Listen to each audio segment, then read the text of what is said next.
C'est-à-dire que d'une certaine manière,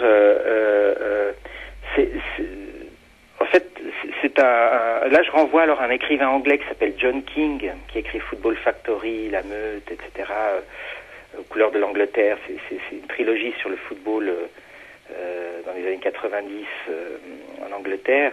Et en fait, je partage assez son idée où finalement, il y a une attirance parce que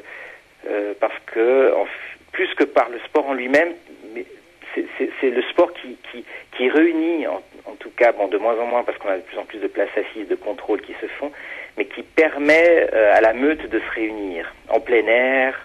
Donc il y a l'effet de groupe, etc. C'est le sport le plus populaire au monde. Et puis pour peut-être d'autres raisons qui sont intrinsèques au sport lui-même, à ce sport, permettent ou sont propices à un éclatement de violence. Alors il y a un rapport ambigu, c'est qu'à la fois il y a effectivement une attirance pour le football, puis à la fois le football est pour ces éléments ultra en fait bien souvent juste le prétexte à débordement, à défoulement. C'est un peu la position ambiguë qu'a ce personnage par rapport au football, justement.